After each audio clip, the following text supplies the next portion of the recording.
Hey guys, what's going on? Payne here once again, and welcome back to another episode of my Manchester United career on FIFA 14. Now, continuing on this career mode, we are in the second season with Manchester United. We're 16 games in. This was our 17th away against Stoke. Still sticking with that 3-5-2, or I keep calling it the 3-5-2. It's because it's there under De Gea. It says 3-5-2. It's actually the 3-4-1-2 because Mata is in that number 10 role. But anyway, not to worry too much about the formation. One thing I will say about this new formation that I've tried out, because you know, whenever I've played a FIFA game, I've never switched it up from the whether it be the 4-4-2 or the 4-2-3-1 formation. I've always stuck with that, and you guys will see examples of that in my past career modes. I've always stuck with it, so this was kind of putting me in at the deep end, because obviously having three at the back, it's kind of off-putting, but you know what, it really is working out for me, and I find myself scoring a lot more goals than I was with those previous formations, and you'll see what I mean later on in this episode, as well as some future episodes in the series with Manchester United. This game against Stoke is kind of an example of that, because normally with those previous formations, I would find it so hard, I'd find it a struggle to get a result against Stoke, or even put the ball into the back of their net. And as you've already seen, we went in at half-time 2-0 up against Stoke. Never thought I'd be able to do something like that until now, of course. No longer will they be considered as my bogey team, not anymore, not after this performance, and it was thanks to Wayne Rooney and Januzaj that put us into that 2-0 lead over Stoke. In the second half, just after the hour mark, it was Wayne Rooney again with another captain's goal for Manchester United, getting his second goal of the game with a perfectly taken opportunity. Chested the ball down, controlled it nicely, and on the volley, as you'll see here on the replay, on his left foot, look at that 1-2 touch off the chest, off the boot, and as it comes down, just follows it into the back of the net. But it's moments like this, as you're watching Kitely put the ball into the back of the net, that really make me wonder why I actually play FIFA. It's almost as if this game, it was like programmed to say Stoke will score. De Gea is not allowed to get a clean sheet in this game. Moments like that really do frustrate me, and I'm sure some of you have actually come up against something like that when playing against the computer on career mode. But anyway, we won the game, we got the 3 points, and that's the main thing, I suppose. Just a shame that De Gea couldn't keep the clean sheet. It was on to our next game. It is game after game in this episode, guys, and it was against Newcastle at Old Trafford.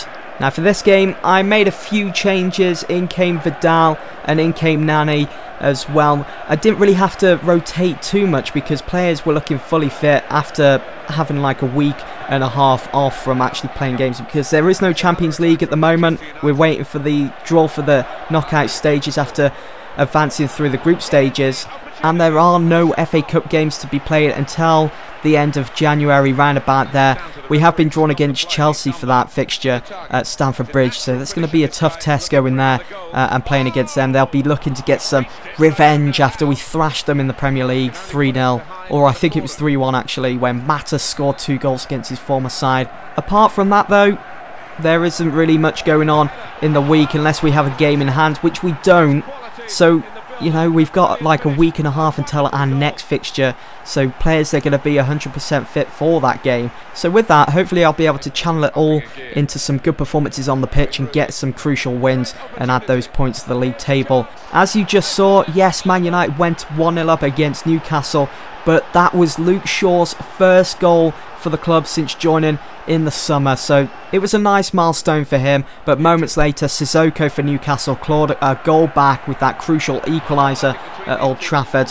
Van Persie had a great opportunity here as he fooled Colaccini, switching direction, then having a crack at his fellow Dutchman Tim Krul, but Krul managed to save and parry that behind for a corner kick. And then moments later, Wayne Rooney down the right side for United, playing wide, found Robin Van Persie, headed that, Krul again with another save, goes out, Nani with a back heel to Van Persie again.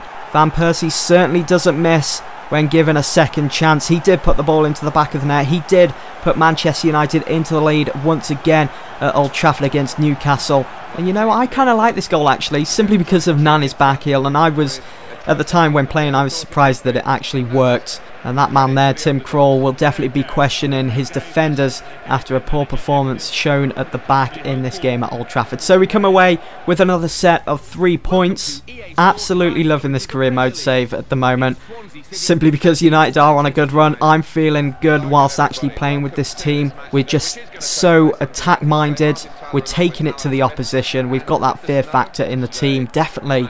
So the next fixture for Manchester United in the Premier League was away. It's the last game of the year, the last game of December, and it would be against Swansea. As you can see, the snow was coming down. It's all across the sides there as well. They managed to clear it off the pitch as the game, of course, was given the go-ahead. Jan Vertonghen almost put Manchester United into the lead with just 2 minutes gone from that corner by Nani. Jan Vertonghen beating all the opposition in the box to the ball. It was just unfortunate that Vorm was looking as though he was going to be on form in this game. 20 minutes later though, it was Swansea that opened up the scoring. At the time of playing this, I was well shocked because I didn't feel as though they deserved that.